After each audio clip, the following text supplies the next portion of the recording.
কৈলাসবাবু, কৈলাসবাবু একটু বাইরে আসুন। দেখুন আপনার জন্য কি নিয়ে এসেছি।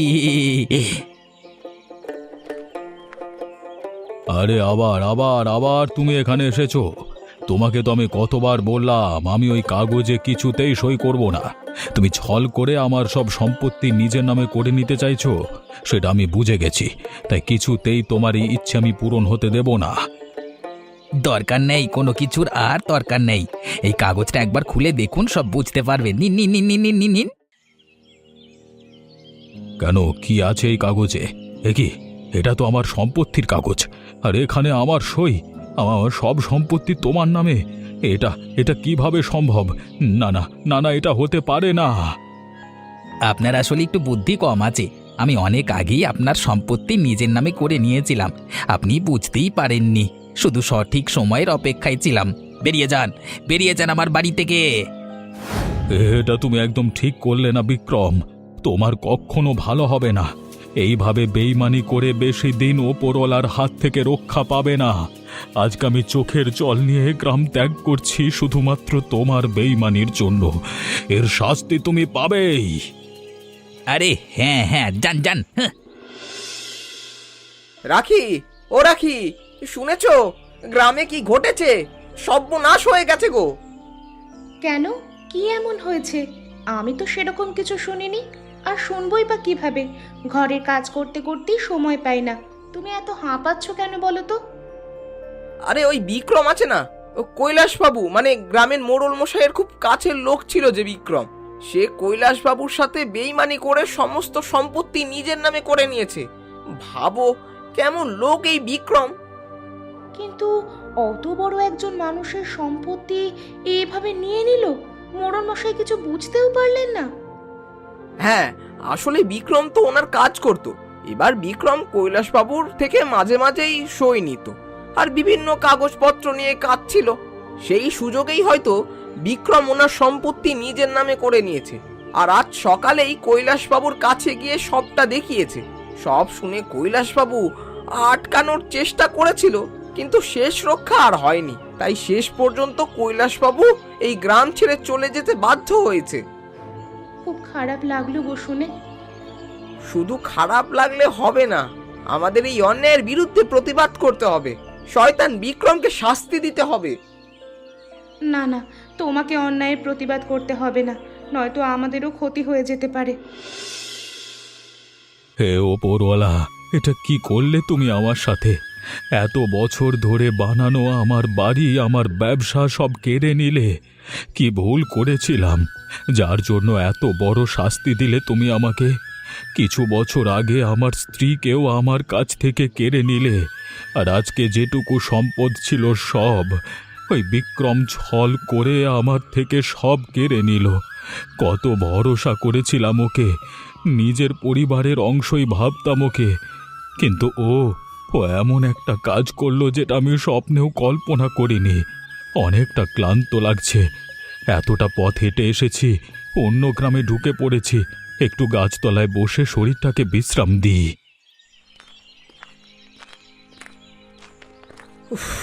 কি গরমটাই না পড়েছে আজ, বাপরে, বাইরে থাকাই যাচ্ছে না। এ কি, গাছতলায় এই গরমে কে বসে আছে? দেখে তো খুব বৃদ্ধ মনে হচ্ছে, আর আগে তো এই গ্রামে দেখিনি। যাই তো।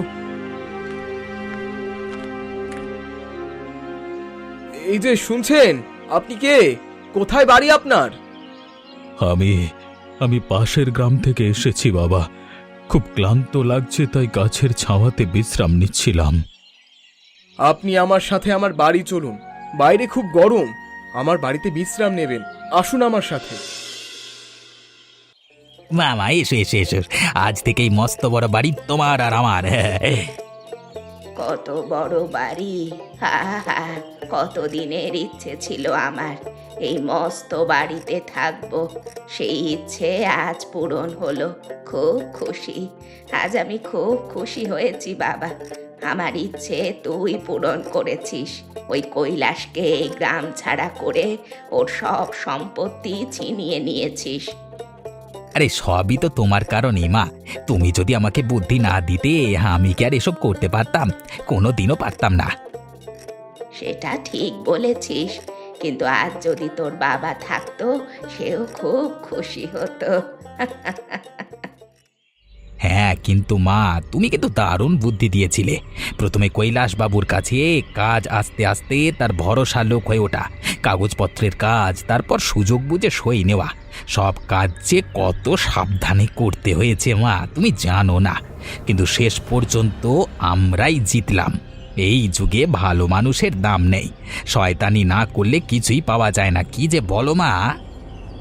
একদম ঠিক বলেছিস।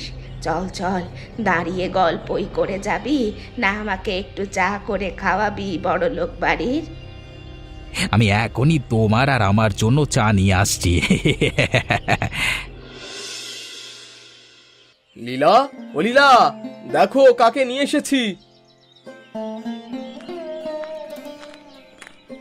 কে গো, ইনি কে? তোমার পরিচিত কেউ? হ্যাঁ, সব বলছি তোমাকে, কিন্তু বাইরে খুব গরম পড়েছে গো। বৃদ্ধ খুব অসুস্থ হয়ে পড়েছেন। তুমি একটু মাটির কলসির জল দিয়ে শরবত বানিয়ে আনো তো 2 গ্লাস, আমিও খাবো, খুব গরম। হ্যাঁ, একটু দাঁড়াও, আমি এক্ষুনি আনছি। প্রাণটা জুড়িয়ে গেল। অনেক ধন্যবাদ মা, খুব জল তেষ্টা পেয়েছিল। আপনি একটু বসুন, আমি খাবারের ব্যবস্থা করছি, খেয়ে নিন। আমি খুব খুশি হলাম তোমাদের ব্যবহারে। এখনো যে তোমাদের মতো মানুষ আছে সেটা দেখে খুশি হলাম। কেন, সবাই তো এরকমই। মানুষ মানুষের পাশে থাকবে না তো আর কেই বা থাকবে। কিন্তু কৈলাসবাবু, আপনাকে তো এই গ্রামে আগে দেখিনি। আপনি কি পাশের গ্রামে থাকেন? হ্যাঁ, আমি পাশের গ্রামের মোড়ল ছিলাম, কিন্তু আমার এক বিশ্বস্ত কর্মচারী বিক্রম বেইমানি করে আমার সমস্ত সম্পত্তি নিজের নামে লিখিয়ে নিয়েছে। আর আজকে সকালে এসেই আমাকে আমার বাড়ি থেকে বের করে দিয়েছে। তাই আর জায়গা না পেয়ে এই গ্রামে চলে এলাম। অনেকটা পথ হেঁটে ক্লান্ত হয়ে পড়েছিলাম। সামনে একটা গাছ দেখে তাই বসেছিলাম, তখন তুমি এলে আর আমাকে তোমার বাড়িতে নিয়ে এসে এত ভালো করে আপ্যায়ন করলে। কি বলছেন? আপনার কর্মচারী আপনার সাথে এরকম করেছে? ভাবতেও পারছি না। শোনো না, বলছিলাম যে তুমি তো আজ সকালে বিক্রমের কথা বললে যে সে নাকি কৈলাসবাবু সমস্ত সম্পত্তি নিজের নামে করে নিয়েছে। হ্যাঁ, বললাম তো, কিন্তু তাতে কি হয়েছে? তুমি তো আমাকে নাও বলে দিলে ওর বিরুদ্ধে কোনো রকম প্রতিবাদ করতে। তাহলে আবার কিসের কথা? আরে ছাড়ো তো তোমার প্রতিবাদ, আমি তো আছি আমার অন্য ভাবনায়। কি? শোনো, এখন গ্রামে কৈলাসবাবু নেই, তার মানে গ্রামের প্রধান অর্থাৎ মোড়ল মশাই হলেন বিক্রম। তোমার উচিত বিক্রমের সেবা শুশ্রূষা করা, আর ওর সাথে সাথে থাকা, ওর সাথে সাথে কাজ করা, কারণ এখন ওর অনেক ক্ষমতা আছে। তুমি যদি ওর কাছের লোক হয়ে উঠতে পারো, তোমাকে কিন্তু অনেক টাকা দেবে ও, একদম টাকা দিয়ে মুড়িয়ে ফেলতে পারে। আর আমাদের এখন যা পরিস্থিতি, তাতে আমাদের টাকার খুব দরকার। তাই আমি যা বলছি তাই শোনো, আর কালই ওর কাছে যাও একটা কাজের সন্ধানে। কিন্তু আমার একদম ইচ্ছে নেই।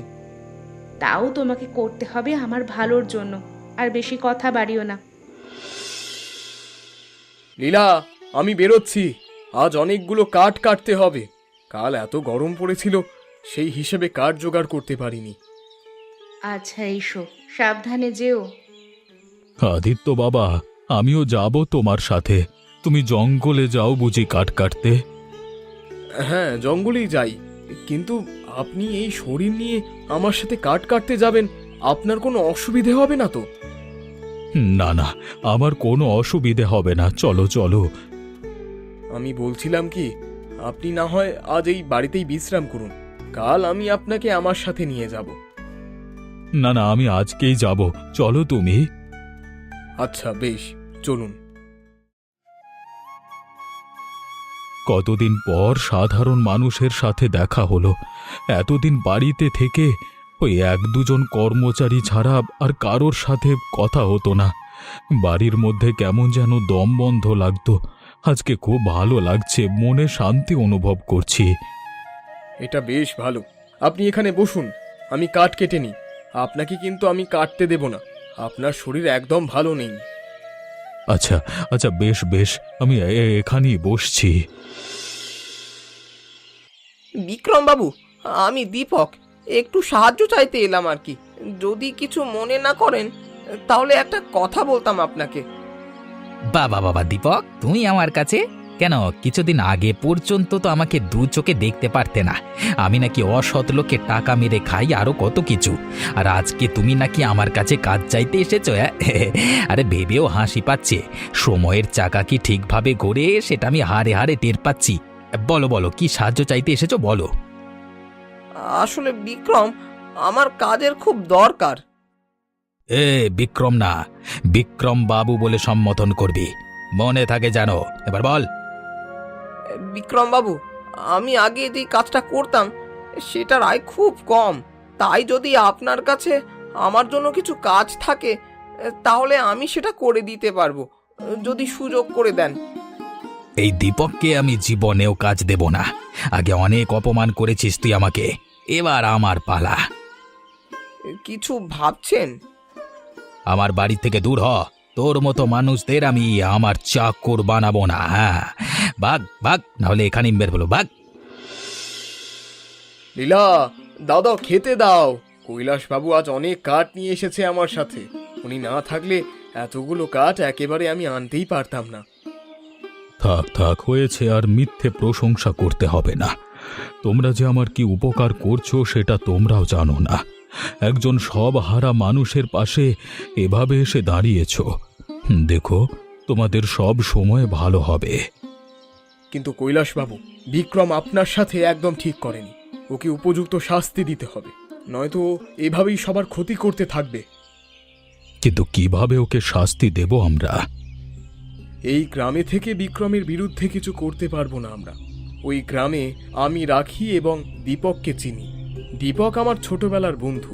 ওই গ্রামে গিয়ে আগে ওদের সাথে যোগাযোগ করে সমস্ত পরিকল্পনা করতে হবে। হ্যাঁ, একদম ঠিক বলেছ। এভাবে হাত গুটিয়ে বসে থেকে কোনো লাভ নেই। ওনাকে নিজের আগের অবস্থানে ফিরিয়ে আনতেই হবে। ঠিক আছে, তোমরা যা ভালো বোঝো তাই করো, কিন্তু সব কিছুর জন্য তোমাদের অনেক ধন্যবাদ। তোমাদের কাছে আমি ঋণী হয়ে রইলাম। কি গো, কি হলো? কাজ পেলে? আরে কিছু বলছো না কেন? তোমাকে এত চিন্তিত কেন দেখাচ্ছে বলো তো? এত অপমান আর সহ্য হয় না তোমার জন্য। শুধুমাত্র তোমার জন্য ওই শয়তান আমাকে অপমান করার সুযোগ পেল। আরে কি হয়েছে কি সেটা তো আমাকে বলবে নাকি? না হলে আমি বুঝবো কিভাবে? আর আমি কি শুধু আমার জন্য বলেছিলাম নাকি তোমাকে কাজে যেতে? আমি তো আমাদের দুজনের ভালোর জন্যই বলেছিলাম। তুমি এভাবে কেন বলছো বলো তো আমাকে? গেছিলাম তোমার কথা শুনে ওর কাছে। ওই শয়তানের কাছ থেকে আমি কাজের ভিক্ষে চাইলাম, কিন্তু জানো ও কি বলল? ও বলল আমার মতো লোককে নাকি ও চাকর হিসেবে রাখবে না। আর আমাকে কাজ দেওয়া তো দূর, সেখান থেকে গরু ছাগলের মতো তাড়িয়ে দিল অপমান করে। তোমার টাকার লোভের জন্যই এই অপমান সহ্য করতে হলো আমাকে। কি? ওই বিক্রমের এত বড় সাহস? ও তোমাকে অপমান করেছে? এবার এবার ওর কাছ থেকে প্রতিশোধ আমি নিয়েই ছাড়বো, যে করেই হোক। শোন না বাবা, তোর সঙ্গে একটা জরুরি কথা আছে। দাঁড়াও মা, টাকাটার হিসেব করে নিয়ে আসছি, তুমি একটু অপেক্ষা করো। হ্যাঁ, এতগুলো টাকা আছে, এই কয়েকটা টাকার হিসেব পরে করলেও হয় না? এত কি বাবা, সব সময় কাজ আর কাজ। মা, কাজই সব। আর এই টাকা ছাড়া এই পৃথিবীতে কেউ কাউকে চেনে না, সেটা তুমি তো খুব ভালো করেই জানো। হ্যাঁ, সে জানি, কিন্তু তাও যা করছিস একটু সাবধানে করিস। হ্যাঁ, সে তো অবশ্যই। বলো, কি বলবে বলছিলে? শোন বাবা, গ্রামের লোকেরা তোর ওপর একটু হলেও কিন্তু রেগে আছে, কারণ গ্রামের মোড়লকে তুই বেইমানি করে গ্রাম থেকে বের করে দিয়েছিস এবং তার সমস্ত সম্পত্তি নিজের নামে করে নিয়েছিস। তাই আমি বলছি কি, যদি গ্রামের কেউ তোর কাছে কাজ চাইতে আসে তাহলে তুই তাদের না ফিরিয়ে তাদেরকে কাজের ব্যবস্থা করে দিবি। আর গ্রামের যেসব বেকার যুবকরা আছে তাদের জন্য কর্মসংস্থান খুলে দিবি। তাহলে দেখবি তারা তোর প্রতি দুর্বল হয়ে পড়বে আর সব সময় তোর পাশে থাকবে। না না মা, সবে মাত্র টাকা পেলাম, এখনই যদি সবগুলো টাকা নষ্ট করে ফেলি তাহলে পরে কি করব? অসম্ভব, আমি কারোর জন্য এখন সংস্থান করতে পারবো না। কিন্তু বাবা, আমি করতে যাচ্ছি, তুমি শুয়ে পড়ো। ছেলেটা ভুল করে ফেললো। জানি না এই টাকা, এই বাড়ি ও কতদিন নিজের কাছে ধরে রাখতে পারবে। আসুন মোড়ল মশাই, এটাই হলো দীপকের বাড়ি, আমার ছোটবেলার বন্ধু।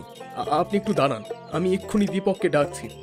দীপক, কিরে দীপক, বাইরে আয়। আরে আদিত্য, আয় আয়। কতদিন পর, এতদিন পরে বুঝি বন্ধুর কথা মনে পড়লো। আয় ভেতরে আয়। আমি একা আসিনি রে, এই যে আমার বউ লীলা আর তোদের গ্রামের মোড়ল কৈলাস বাবুকে সাথে নিয়ে এসেছি। ও হ্যাঁ হ্যাঁ, আমি তো খেয়ালই করিনি। কিন্তু এসব মানে মানে মোড়ল মশাই তোদের সাথে, আমি তো বুঝতে পারছি না কিছু। কি কারণে এসেছিস তোরা এখানে? আসলে কিছুদিন আগে কাজ থেকে বাড়ি ফেরার পথে কৈলাস বাবুকে একটা গাছের নিচে দেখতে পাই বিশ্রাম নিতে। তাই ওনাকে আমাদের বাড়িতে নিয়ে আসি, কারণ উনি খুব বৃদ্ধ ছিলেন আর খুব অসুস্থ দেখে মনে হচ্ছিল। ওনাকে বাড়ি নিয়ে এসে জানতে পারি যে এই গ্রামের বিক্রম নামে এক লোক ওনার সব সম্পত্তি, বাড়ি, ব্যবসা সব নিজের নামে করে নিয়েছে, তাও আবার বেইমানি করে। তাই আমি আর লীলা সিদ্ধান্ত নিয়ে আমরা কৈলাসবাবুর অধিকার ওনাকে ফিরিয়ে দেব। আর সেটা শুধুমাত্র আমরা একা করতে পারবো না, তাই এই গ্রামে এসেছি তোর আর বৌদির সাহায্য নিতে। একদম ঠিক করেছো। বিক্রম সত্যি অনেক বার বেড়েছে, ওকে এবার শায়েস্তা করতেই হবে।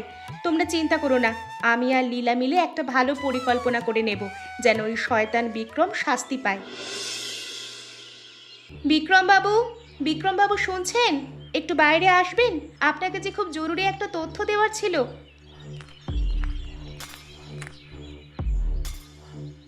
আরে রাকি, এসো এসো, বলো কি খবর, আর আমাকে কি বা জানাতে এসেছো? আমার স্বামী দীপক আপনার বিরুদ্ধে অনেক বড় ষড়যন্ত্র করছে। কি? দীপক আর আমার বিরুদ্ধে ষড়যন্ত্র? কিন্তু কেন? আসলে আমি ওকে বলেছিলাম আপনার কাছে কাজ চাইতে আসতে, ও এসেছিল, কিন্তু আপনি নাকি ওকে তাড়িয়ে দিয়েছেন অপমান করে। তাই ও খুব রেগে গেছে আপনার ওপর। আমি ওকে অনেকবার বুঝিয়েছিলাম আপনার মতো বড় মানুষের ওপর রাগ করতে নেই, কিন্তু তাও আমার কোনো কথা শোনেনি সে, আর সোজা চলে গেছে জঙ্গলে। সেখানে আপনাকে এই গ্রামের থেকে বের করার পরিকল্পনা করছে। তাই নাকি? ওর এত বড় সাহস! ঠিক আছে, আমি এখনই যাব জঙ্গলে, দীপককে শায়েস্তা করে আসব। ও চেনে না আমি কে, আমি কি করতে পারি। অনেক ধন্যবাদ তোমাকে। হ্যাঁ হ্যাঁ বিক্রম বাবু, আপনি তাড়াতাড়ি যান আর সেটা কি আটকান। আমি আসছি এখন। দীপকের এত বড় সাহস, আমার বিরুদ্ধে ষড়যন্ত্র করছে। আজকে ওকে আমি বোঝাবো যে আমি কে। কোথায় কোথায় দীপক? সামনে আসো আমার, যদি সাহস থেকে সামনে এসো। এই তো চলে এসেছিস, দেখি তো কি করবি তুই আমার। তোর মতো শয়তানের কিভাবে শায়েস্তা করতে হয় আমি সেটা খুব ভালোভাবে জানি। আয় দেখি তুই কি করতে পারিস। দাঁড়া, দেখাচ্ছি। ছেড়ে দাও, ছেড়ে দাও, আমাকে মেরো না, আমি মরে যাবো। ছেড়ে দাও, ছাড়ো বলছি। নিজের ভুল স্বীকার কর, না হলে তোকে এখানেই মেরে পুঁতে রেখে দেব। গ্রামের কেউ তোর মৃত শরীর উদ্ধারও করতে পারবে না। হ্যাঁ, আমরা তিনজন আছি, তোর ক্ষমতা নেই আমাদের হাত থেকে পালানোর। ওই জন্য ভালোই ভালোই বলছি, নিজের ভুল স্বীকার করে নে, নয়তো খুব খারাপ হয়ে যাবে। হ্যাঁ, আমি সব স্বীকার করছি। আমি ভুল করেছি, বেইমানি করে ওনার সম্পত্তি নিয়েছি। আমি সব আবার ওনাকে ফিরিয়ে দেব, কিন্তু আমাকে তোমরা ছেড়ে দাও। আমার ছেলেকে ক্ষমা করে দেবেন, আমি চলে যাচ্ছি এই বাড়ি ছেড়ে। আপনি চাইলে থাকতে পারেন, আপনি বৃদ্ধ মানুষ। আমি বুঝতে পেরেছি বৃদ্ধ হয়ে সমাজের সাথে কাজ করে লড়াই করে বেঁচে থাকা ঠিক কতটা কঠিন। আপনার ছেলে কঠিন শাস্তির যোগ্য, কিন্তু আপনি চাইলে বাড়িতে থাকতে পারেন। অনেক ধন্যবাদ মোড়ল মশাই। লীলা, রাখি, তোমরা দুই গ্রামের দুই সাহসী এবং বুদ্ধিমতী বউ। তোমাদের জন্যই আমি আবারও আমার বাড়ি, ব্যবসা, আমার পুরনো জায়গা জমি সব ফিরে পেয়েছি। অনেক অনেক ধন্যবাদ। এটা তো আমাদের কর্তব্য। এই নাও তোমাদের জন্য উপহার। এইসবের আবার কি দরকার ছিল? তোমরা আজকে থেকে আমার 2 মেয়ে, আর বাবা হয়ে মেয়ের জন্য এইটুকু করতেই পারি। নাও নাও।